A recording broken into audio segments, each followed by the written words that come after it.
Fie pon ewa no monude. Wenwe azenu kutuera aga lobo ponu sedo. Anamodo ekobli awiyan sin hoho. Nous dit ou toi esanli gado ya. Amo tozeta ya gabo pon fida gbe sedo we. Wabo. Lo ra santa won mi mende ba na khode mama va wana sere gbetue. Mina hando Marc 16 verset 4 mi mulando. Ye pon do sedo ye mondo ekobli awiyan da ho ene sin yodo anu.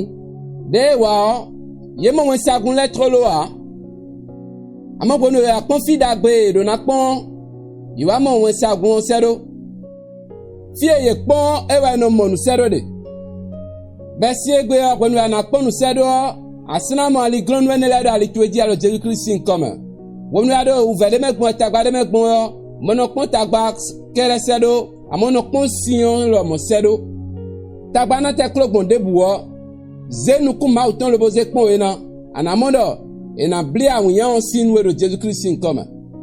Do ma use wen sagun le do ni awa zo de nu e awon gidigba jare so ena de nu de bu inde yin ali glonda ali toji lobrote lobo gbara kuna mo ali bladion ena de sinwe mende bu de na tite lo ma da menazi awon de bu da ali jinu o otito me ton ko lo gbigba wa do Jesus in come e sana pe lo ma da lo jitu ya e sana pe lo ma do du le jere jitu ya do Jesus in come ana ho da ha me ada tache mauche be si egbe de nu debu de awuyan do gbezan me osin debu de awuyan lobodo azote me lobodo ajogban tie me lobodo afeti la me poser tie la me wendo tie me entreprise tie la me de yesin do Jésus Christ comme nous e masoyan ligron nu mi o nu amakpon fida gbe a Simon debu sedo a mani nawe jomion nu amote bo pon fida gbe sedo ena amo sinu tabatule do Jésus comme zeta agabo hunuku amoda awuyan eko blessing Nwe ba de onu bu so mode a pon ma usero anamo nu